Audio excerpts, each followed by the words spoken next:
नमस्कार, HNN 24/7 digital देख रहे हैं आप। मैं राजन शर्मा। आज बात करते हैं नेक्स्ट जेन जीएसटी के बारे में, जो सितंबर 2025 से देश में लागू हो गई है। जीएसटी 2.0 का असर हर भारतीय, खासकर मध्यम वर्ग, उद्योग और बाजार पर दिखाई पड़ रहा है। शुरुआत में जीएसटी के 4 टैक्स स्लैब थे, लेकिन अब वो मुख्य स्लैब 5% और 18% ही रह गए हैं, जिससे रोजगार की ज़रूरी चीज़ें जैसे पैकेज फूड, साबुन, दूध, दही, पनीर, दवाइयाँ समेत कई वस्तुएं बहुत सस्ती हो गई हैं, जिससे आम आदमी और परिवार की सुरक्षा पहले से बेहतर और किफ़ायती हो गई है।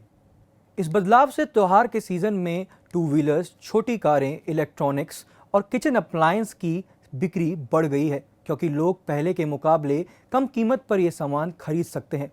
रिटेल और एफएमसीजी सेक्टर के स्टॉक में तेज़ी आई है। कई कंपनियों और दुकानदारों ने बिफोर और आफ्टर बोर्ड लगाकर ग्राहकों को नई कीमतें दिखाना शुरू कर दिया है।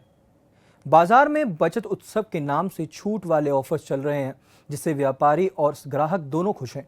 पारंपरिक तौर पर खर्च और महंगाई को लेकर चिंता करने वाले मध्यम वर्गीय परिवार अब अपने बजट को आसानी से मैनेज कर पा रहे हैं। सरकार नीतियों का उद्देश्य यही है कि टैक्स रिडक्शन से हर वर्ग को राहत मिल सके।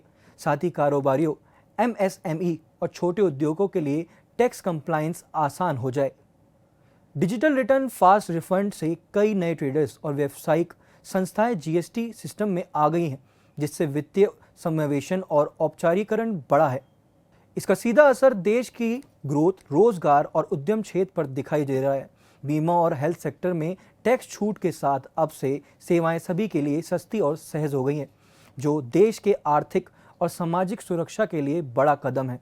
हालांकि पेट्रोल, डीजल जैसे उत्पाद फिलहाल जीएसटी के दायरे में नहीं है, इसलिए इनकी कीमतों में तत्काल राहत देखने को नहीं मिल रही है। कुल मिलाकर जीएसटी 2.0 के लागू होने से देश के करोड़ों लोगों की जिंदगी आसान, सस्ती और आर्थिक रूप से मजबूत हो रही है, और बाजार, उद्योग और सरकार अब इस ग्रोथ में साझेदार बन चुके हैं। धन्यवाद। देखते रहिए HNN 24/7 डिजिटल।